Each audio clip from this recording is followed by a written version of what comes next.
18 h à Paris, bienvenue à tous dans le 64 minutes, Le Monde en français. Dans un instant, les titres de l'actualité ce dimanche 15 avril, mais d'abord les autres rendez-vous de l'émission. Du cinéma avec le nouveau film de Jean-Paul Siverac, mais provincial. C'est un film en noir et blanc sur le cinéma, sur l'amour et sur l'amour du cinéma. Ce sera tout à l'heure dans la page culture avec Jean-Baptiste Urbain. Bernie Bonvoisin et Norbert Cliff, les deux fondateurs du groupe de rock français Trust, seront les invités de Patrick Simonin.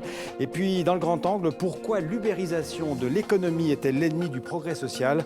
On en parlera avec Karim Amelal qui publie La révolution de la servitude. Voici tout de suite les titres du 64 minutes.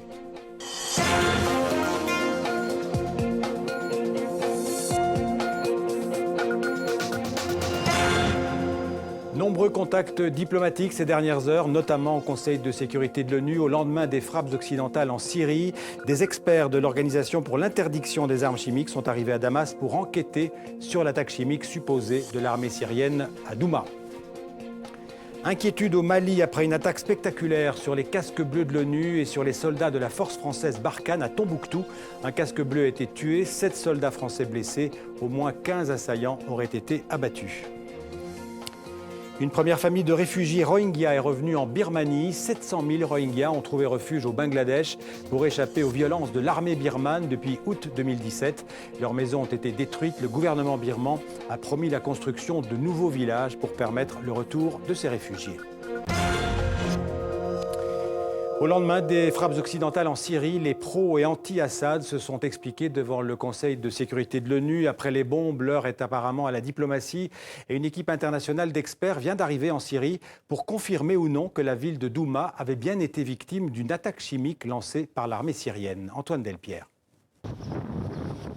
Les conditions dans lesquelles ils vont devoir enquêter s'annoncent aussi obscures que les vitres teintées de leur 4x4. Arrivés hier à Damas, les experts de l'OIAC devaient se rendre dès ce dimanche à Douma pour tenter de trouver des preuves de l'attaque chimique présumée dans cette ville de la Ghouta orientale, cette région au port de la capitale syrienne. Nous l'avons annoncé clairement. Nous fournirons à cette mission toute la coopération et la logistique nécessaires pour qu'elle puisse accomplir son travail. Mais une semaine après les faits, la zone est depuis passée sous le contrôle du régime. Sur place, plus aucune trace des derniers combattants rebelles ou des civils évacués jusqu'au dernier par les troupes syriennes. Pourtant, après les frappes américaines, françaises et britanniques contre le régime de Bachar al-Assad, les conclusions de cette enquête pourraient être déterminantes dans la reprise des négociations. Il faut maintenant qu'on s'assure qu'il n'y ait plus aucune possibilité pour Bachar d'utiliser l'arme chimique. J'espère que ses alliés seront à même de lui faire comprendre que ça suffit et qu'il ne faut plus utiliser cette arme si on veut rester un moment encore chef d'un gouvernement qui est quand même largement contesté. À l'initiative de la France, l'offensive a donc repris le chemin de la diplomatie. Et le projet de résolution présenté devant le Conseil de sécurité de l'ONU vise à relancer des discussions grippées par les 12 vétos de la Russie depuis le début du conflit syrien.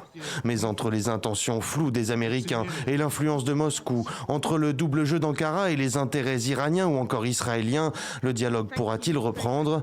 Ce dimanche, dans son discours d'ouverture du 29e sommet de la Ligue arabe, sans évoquer directement le dossier syrien, le roi Salman d'Arabie Saoudite a dénoncé les ingérences flagrantes de l'Iran.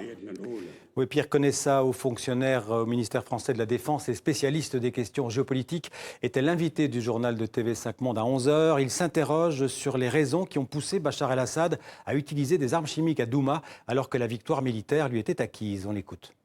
Pourquoi Assad aurait-il pris la décision d'utiliser des armes chimiques contre une région qu'il est en train de conquérir? C'est-à-dire vous utilisez des armes chimiques en fonction défensive pour empêcher une progression d'une offensive ennemie. Mais si vous êtes vous-même en train d'occuper une région, vous n'allez pas la polluer avec des armes chimiques.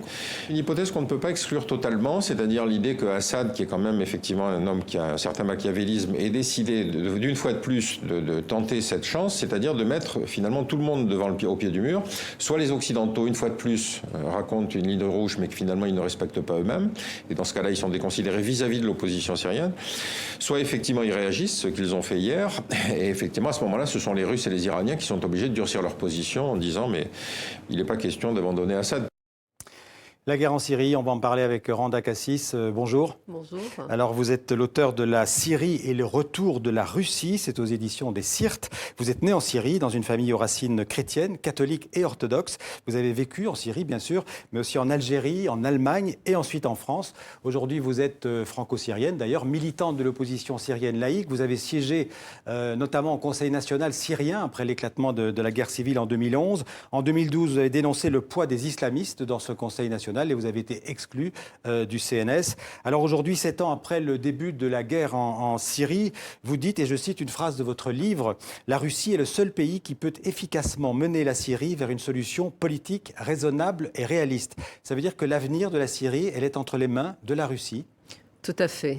Moi, je crois profondément, et surtout aussi après pas mal d'années de collaboration entre moi et le gouvernement russe, je suis bien convaincue qu'il n'y a qu'un seul pays qui peut vraiment entamer ou même il peut soutenir un processus politique, c'est la Russie.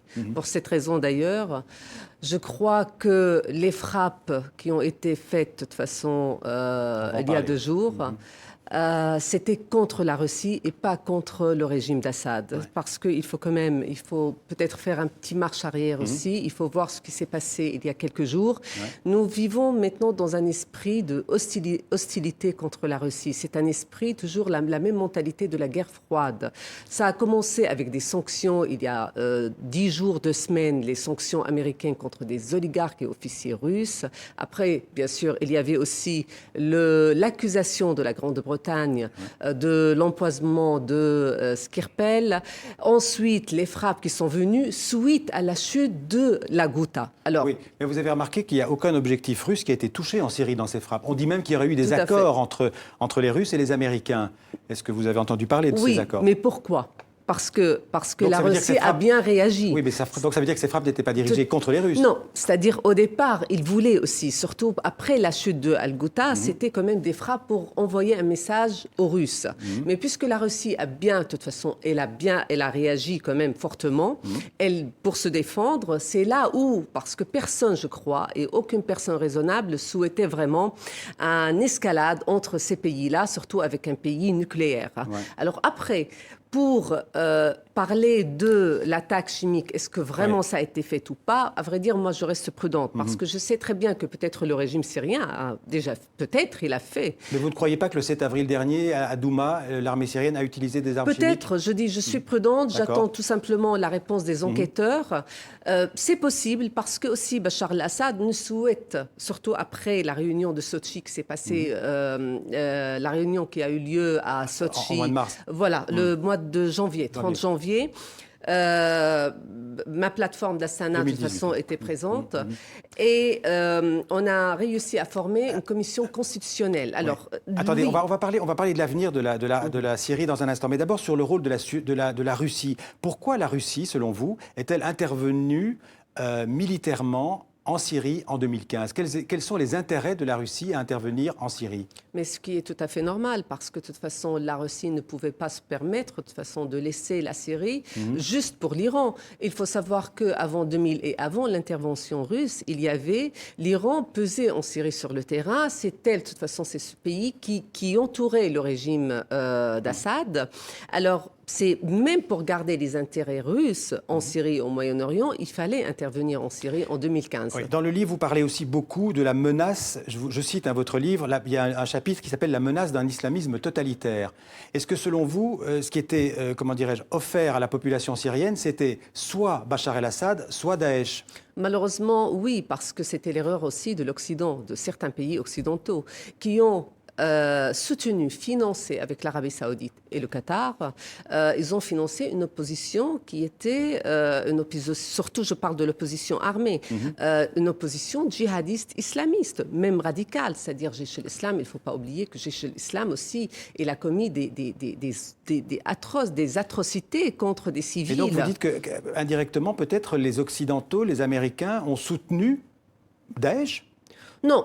Indirectement, à vrai dire, c'est pas soutenir. Le problème, c'est que je crois qu'il y avait un amateurisme et ils ne comprenaient pas exactement que en soutenant ces djihadistes ou ces islamistes qu'il y avait un risque, c'est d'ailleurs ces rebelles ou ces brigades allaient vendre leurs armes à Daesh. Alors oui, d'une façon indirecte, je ne suis pas en train d'accuser les pays occidentaux de soutenir Daesh, mais je dis que leur amateurisme a quand même permis la montée de Daesh en Syrie. Aujourd'hui, Bachar el-Assad, il a gagné la guerre en Syrie? Il n'a pas gagné, de toute façon, Bachar el-Assad, même après la victoire, sa victoire grâce aussi aux Russes, dans Al-Ghouta, c'est-à-dire la reprise de la Ghouta. Je ne crois pas qu'il pourra, de toute façon, Assad, pour moi, c'est une carte grillée, il ne pourra pas rester au pouvoir. J'allais vous demander, est-ce qu'il fait partie de l'avenir de la Syrie? Écoutez, il peut faire, maintenant, on est obligé, il faut être aussi réaliste, oui, il fait partie maintenant de la commission, c'est-à-dire de son accord sur la commission constitutionnelle. C'est pour ça que je voulais dire que peut-être aussi Assad a utilisé ses armes pour empêcher toute solution politique et surtout la formation de cette commission constitutionnelle. Et jusqu'ici, toutes les conférences, qu'elles soient d'Astana, de Sochi ou de Genève, elles ont échoué sur la Syrie. Pas vraiment. Comment vous voyez l'avenir de la Syrie? Moi, je ne vois pas que Astana a échoué et je ne vois pas aussi que Sochi a échoué. Oui, Genève va bien échouer.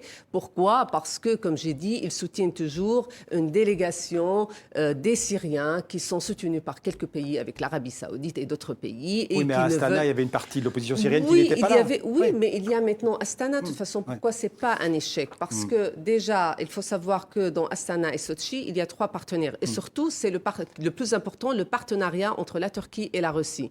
Et d'ailleurs, ce qu'on voit aujourd'hui dans le nord de la Syrie, il y a toujours des rebelles. La Turquie, elle est là pour battre les Kurdes.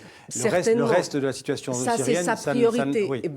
Parce qu'elle a une priorité, elle a bien compris, elle a compris qu'il fallait quand même collaborer avec la Russie. Oui, il nous reste 30 secondes. Où en est l'opposition? Qu'est-ce qui reste de l'opposition syrienne aujourd'hui? Il reste l'opposition laïque qui était présente à Sochi, par exemple, dans la plateforme d'Astana. Et elle fera partie du nouveau pouvoir? Au contraire, c'est cette opposition qui sera, de toute façon, dans le gouvernement, le futur gouvernement de Damas, et pas l'opposition de SNC ou HCN qui est soutenue par certains pays occidentaux.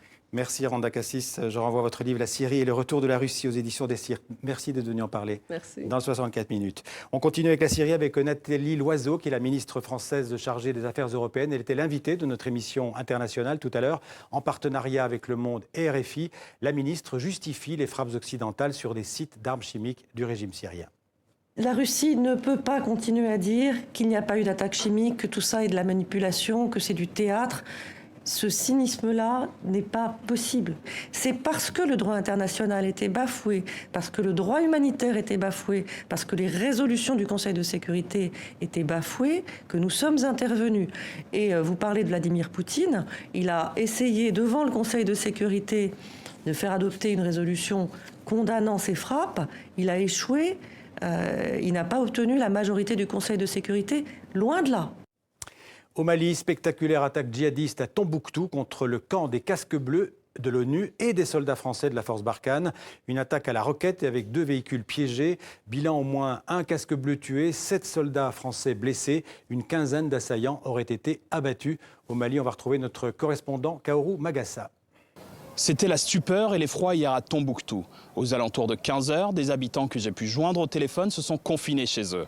Les maisons tremblaient, des détonations et des tirs sporadiques se faisaient entendre. La zone aéroportuaire où se trouve le camp de l'armée française Barkhane et le camp de la force de maintien de la paix de l'ONU a été attaquée. Ce fut une attaque complexe avec des tirs de mortier, des échanges de tirs au sol et une attaque à la voiture suicide. Un confrère sur place, au moment des faits que j'ai pu joindre, a pu voir 2 véhicules piégés tenter de s'infiltrer à l'intérieur des camps. Le premier, aux couleurs des forces armées maliennes, a pu franchir un premier barrage. Le second, qui portait le sigle de l'ONU, a été immobilisé. L'armée française annonce l'explosion de 3 véhicules kamikazes. Chose rare, les assaillants ont tenté de se faire passer pour des soldats maliens et onusiens. Un mode opératoire inquiétant qui a entraîné le bouclage de la zone et des fouilles importantes jusque dans la nuit. La mission de l'ONU annonce qu'un casque bleu a perdu la vie lors des échanges de tirs. L'état-major français indique de son côté que 7 soldats Barkhane ont été blessés et que 15 terroristes ont été mis hors de combat lors de cette attaque qui a duré plusieurs heures. Une première famille de musulmans Rohingyas réfugiés au Bangladesh a pu rentrer en Birmanie. C'est le fait du jour du 64 minutes. Une famille Rohingya donc de retour en Birmanie. 5 personnes sur les 700 000 Rohingyas qui s'entassent dans des camps insalubres au Bangladesh. Et tous ceux qui rentreront n'obtiendront pas la citoyenneté birmane et ne retrouveront pas leur logement, détruit pour la plupart lors des terribles violences de ces derniers mois. Karine Barzégar. Poste frontière entre le Bangladesh et la Birmanie. Devant les caméras de la télévision officielle birmane, une famille de musulmans Rohingyas, de retour dans l'état de Rakhine. Entretien avec les policiers, prise d'empreintes digitales et de photos, remise de produits de première nécessité, mais pas d'interview. Le ressenti des 5 membres de cette famille cobaye restera secret. Dans un communiqué, les autorités birmanes se contentent de préciser qu'ils sont renvoyés chez des proches à Maungdaw, épicentre des violences dans la région. Un retour très médiatisé est d'ores et déjà décrié par les défenseurs des droits humains, dénoncé comme un exercice de relations publiques destiné à détourner l'attention des crimes commis.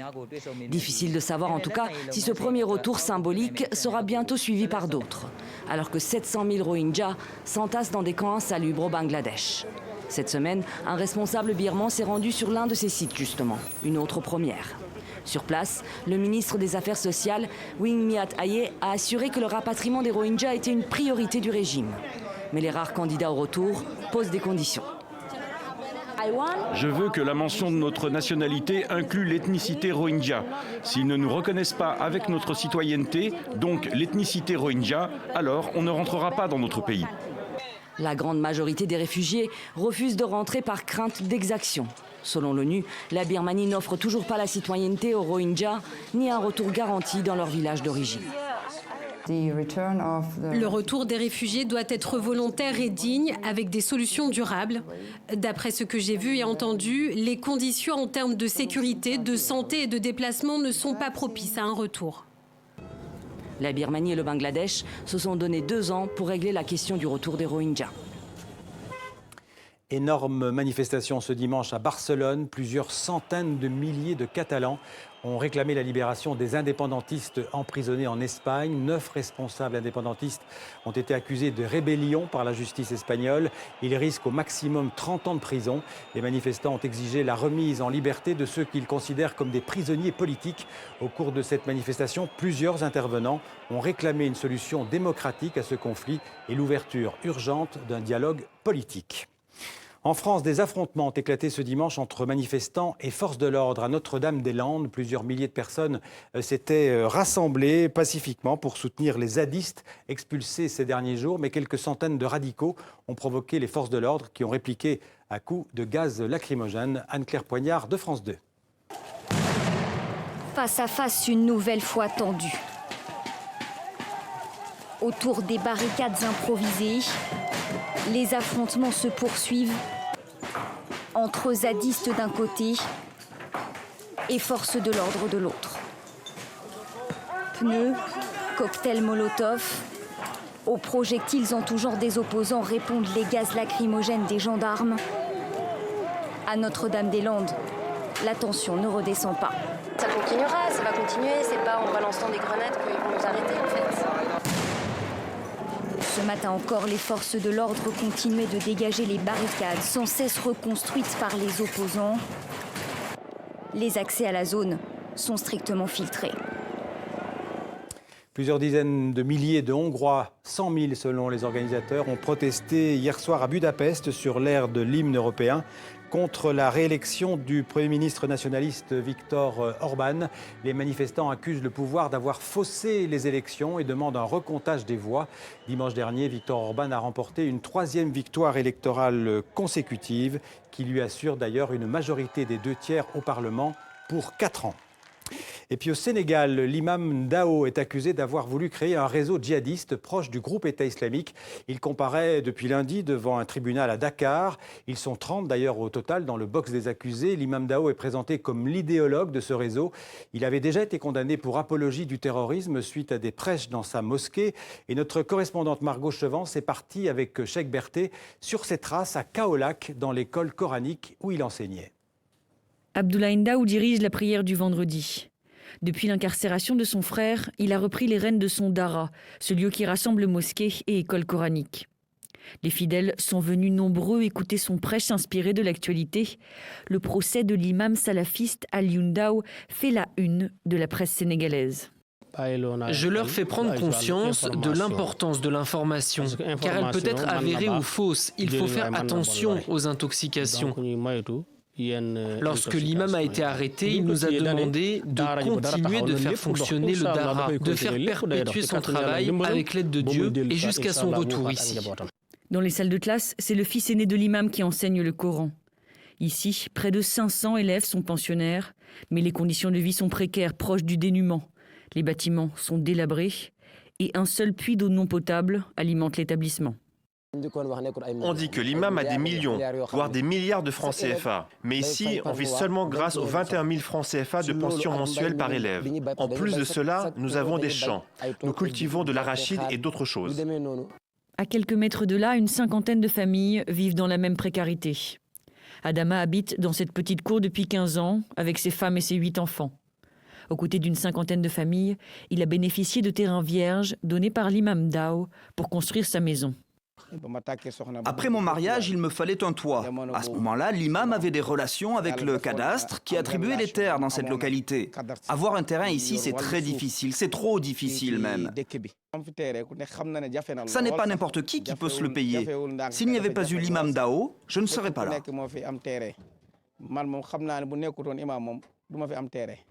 Dans le quartier de N'Gan Alassane, l'incarcération de l'imam Dao reste tabou. Son arrestation en pleine nuit, il y a 2 ans, a surpris son voisinage. Mais les autorités sénégalaises soupçonnent que son dara soit devenu un foyer potentiel de formation de terroristes. 2 tragiques affaires de viol en Inde. Un dirigeant du parti du Premier ministre Narendra Modi est accusé d'avoir violé une adolescente en juin dernier. Et puis une fillette musulmane de 8 ans aurait subi un viol en Réunion avant d'être tuée par ses ravisseurs. Le drame s'est déroulé en janvier dans une région à majorité hindoue. Lourdes Matos. Le crime dont il est question, le viol d'une adolescente, remonte à juin dernier. Et en près d'1 an, c'est la première fois que son auteur présumé, cet homme aux cheveux courts et à la moustache bien taillée, est interrogé par la police.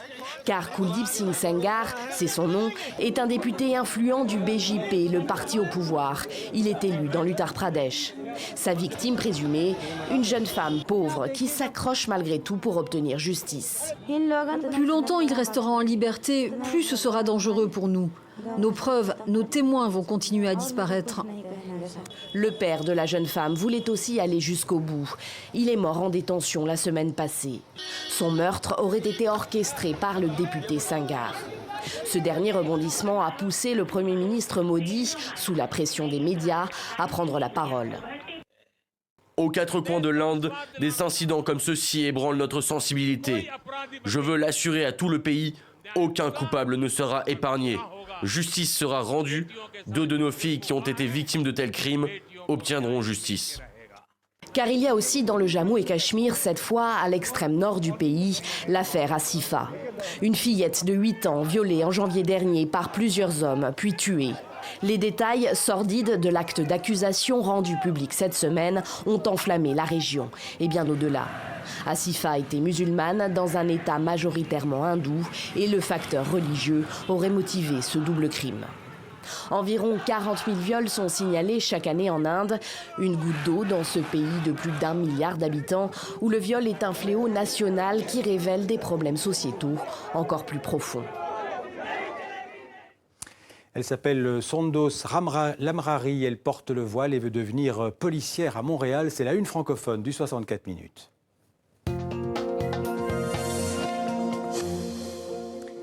Et c'est la polémique d'ailleurs à l'Assemblée québécoise. Sondos Lamrari veut devenir policière tout en portant le hijab, une femme qui incarne désormais au Canada le débat sur le port des signes religieux. Pour certains élus, le port du voile par une femme policière serait une atteinte à la laïcité dans les services publics. Véronique Prince de Radio-Canada. Sondos Lamrari porte le hijab par choix. Étudiante en technique policière, la jeune femme de 17 ans rêve de travailler pour le service de police de Montréal ou celui de Laval. Une des plus grandes raisons pour laquelle je porte le foulard, c'est vraiment de me dissocier des standards, des idéaux justement que la société nous impose indirectement. Elle ne voit pas pourquoi son hijab l'empêcherait de se trouver un emploi. Je pense que la majorité des citoyens sont indifférents par rapport à la situation. Écoutez, je me prends dans le métro avec mon uniforme, puis on m'encourage plus qu'on m'insulte. Sondos peut compter sur l'appui de ses amis. J'ai vraiment vu la personne en tant que telle et non le voile qu'elle portait. C'est une personne exceptionnelle, Sondos. Ça change rien dans sa façon d'intervenir avec les gens, ça change rien dans sa façon d'être. Le cas de cette étudiante force l'École nationale de police à réfléchir sur sa politique. N'ayant jamais reçu de demande d'accommodement religieux, l'établissement ne s'est jamais penché sur la question. Il n'y a pas clairement en ce moment dans notre propre directive d'éléments qui disent que le port du hijab est défendu, mais il n'y a rien qui l'autorise non plus. On ne parle pas de ces éléments-là de signes religieux. Alors il va falloir se positionner.